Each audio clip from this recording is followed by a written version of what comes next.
I'm Gareth Van Sale for Gulf Business, and it's a pleasure to welcome Iwan Stella, who is the Vice President for Head of Strategy and Commercial Management for the Middle East and Africa for Ericsson. So that is quite a big title. Can you tell us about what your core focus areas are? Thanks, and I'm really honored to be here with you today. Yeah, in Ericsson, strategy for the market area means that we are defining how our solutions can be implemented in the local markets towards our customers, direct operators, or also beyond them, so towards the enterprises. The strategy is also covering everything that is related to how people are helping also the local society with our solutions, with our leadership, to create a sustainable future. And the telecom infrastructure is a critical infrastructure now in all the countries, especially in the Middle East and all across Africa, because it's the platform that is connecting. It's not, and it's enabling digital of societies, and we are invested into this, and it's our core mission really to provide connectivity and then open up the platforms to create new use cases to enable people to learn, to grow, and really participate in every single country. So what always strikes me about this region is that it's highly connected. Yeah. It's got some of the fastest 5G speeds in the world. Yeah. There seems to be a lot of infrastructure here already. So is there a need to add more infrastructure or to improve the existing infrastructure? How does that work? Yeah, we are coming from non-connected to connected. And the journey, goes through the different Gs. We started with the first G, 2G, 3G, 4G. Now, for the first time, when we are going into 5G and we enable the full capability of the spectrum available, is the first time in history that we have a seamless experience when we are connected. So you can really have video with super high quality. And people are starting really to enjoy the unlocking of seamless connectivity, where you can have virtual interaction with individuals sitting in different places. So it's not only voice, it's not only maybe a video call, but it's really full integration of the ecosystem. So 5G technology is the first time that is enabling this for humankind. So it's really something amazing to be part of it. And you're here at LEAP 2025. This event just seems to be getting bigger by the year. What is Ericsson's involvement at LEAP this year? Yeah, we want to be here. It's our choice. It's a strategic choice because also we have now moved our regional headquarters in Saudi, and we are considering the Kingdom a market where there is a lot happening because the country has a very clear vision towards 2030. We see that they are executing in a very diligent and consistent way, and they are connecting everything, but they are also thinking beyond the connectivity. So our operators are really, the discussion we are having during these days here are all about how they can create a horizontal platform based on infrastructure, telecom infrastructure, and how they can utilize that to enable different use cases. We were discussing yesterday about aviation. Here, the airport and the investment into the airport is big. Also, a new Saudi company is going to become like a hub very soon. So there is a lot of thinking on how to digitalize the full experience of citizens, passengers, but also how to connect, for example, an aircraft that is landing in Riyadh, for example. That becomes like a connected entity that enters into an area where there is a high density of spectrum allocated. You need to guarantee the full security of that area, and everything that is today in Wi-Fi will migrate into 5G. And that gives the highest security ever achieved in a very critical environment like an airport. That is very interesting. Mm-hmm. Yeah. So the airport itself becomes its own 5G hub. Yes. Yeah, the airport is one of the different examples. It could be a city, but the airport or a port or other, also oil platforms or locations. Those are places where you can really digitalize the full experience. You need to have a very low latency because there are maybe situations that are critical, and you need to unlock maybe video streaming uplink.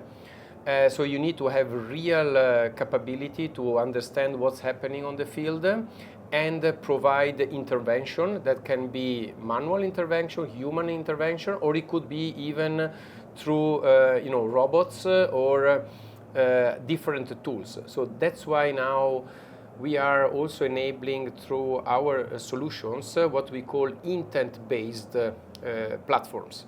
So we are enabling platforms to interact with humans through natural language, and they are also intent-based. So they are able to extract data from the environment with everything that is connected and formulate hypotheses, and the operator can take decisions, or decision can be also delegated to automated decision. And they can reconfigure, for example, network parameters real time to improve the experience of the end users or to allocate resources to provide maybe critical transactions that are really needed for events. So I think the dynamic that is happening now in the market is unique. And we are really on the tipping point where all this technology is in a situation where it can be really centered around human experience. That's interesting, the term that you've used, intent-based. Yes. How is that different or similar to artificial intelligence? Yeah, well, artificial intelligence is today a buzzword. We have started with machine learning in Ericsson many years ago. Our networks, the algorithm that we have for radio interface, also on the core network, they are already using a lot of data, and we are extracting data from the network to optimize the network and to give the best performance. What artificial intelligence is enabling us now is to identify, based on the data, to learn from the data, and to provide hypotheses on possible scenarios. And in addition, based on this scenario, the algorithm are enabling also possibility to take certain actions that can be fully automated on the parameters of the network, for example, or they need to be assessed by decision maker that can be in the operator, it could be in the vendor like us, Ericsson. And you can trigger the execution of those operations, or, as I said, they can be fully automated. So this is really what, for us, is artificial intelligence in a network context. And looking at a market like Saudi Arabia, where does a company like Ericsson see the opportunities at the moment? Yeah. Well, there are a lot of opportunity because they are very much linked to the vision of the country. There are they call it mega projects, and they are going really to transform lives. They are going to transform the society. They are going to transform the interaction between humans, but also interaction between humans and devices. What we see as a vision is that everything that can be connected and have a utility to be connected will be connected now through the 5G technology, and then it will evolve even further when a new technology will come that is called the 6G. But I think with the 5G, we are in a situation where all this can happen, and here in Saudi and the kingdom here, a lot is really happening. There are a lot of events, big projects, expansion of the city, full transformation that can be organic in certain aspects, But in many others, I see that the leadership of the country is thinking in a disruptive way. So there's something completely new, thinking about the human experience and to really digitalize it. So it's not to transform organically what is analog into digital.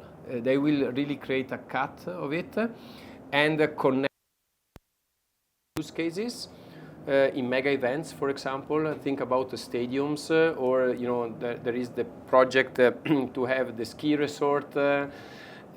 That is something that is not there yet. So you can really design it completely as a journey where you have the experience of the,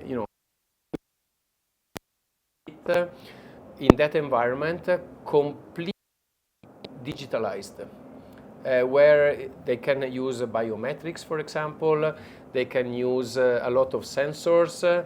I was discussing this morning that there are ideas to, on the racing track.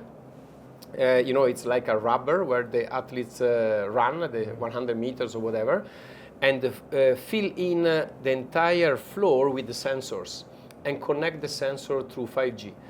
Imagine when the athletes are running, you can extract the real time all these data, you can elaborate them and provide maybe to the spectator some things that we cannot even imagine today, to see how the athletes on the track, or even to train maybe the athletes the next day. So it's really open to the imagination. So it's really imagine possible. That is Ericsson's slogan and our strategy going forward. And talking about imagination, my last question is around 6G. Yeah, 6G. When do you see it arriving?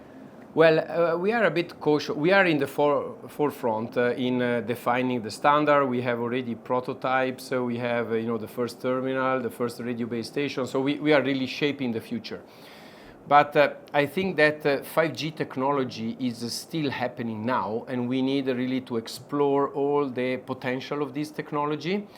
Sometimes we are, as an industry, but also as humans, rushing to get the new thing, and we have not even enjoyed the current one. I think our operators, they are very wise, and they want really to monetize the investment that they have done. And we are here to help them to unlock the investment that they have done with these use cases. We have also now, this joint venture where operators are getting together like a marketplace, and they are defining global reinventing the wheel every time. We define some with an ecosystem of operators worldwide, and then they create a foundation to monetize it, and then an entrepreneurship. It's you invest one, you extract two, and you invest five, and you have faster investment due to scalability. So this is our really mission now with programmable networks and with the Vonage acquisition and the creation of this ecosystem where we are really enabling this exposure and the new use cases. Iwan Stella, thank you so much for joining us.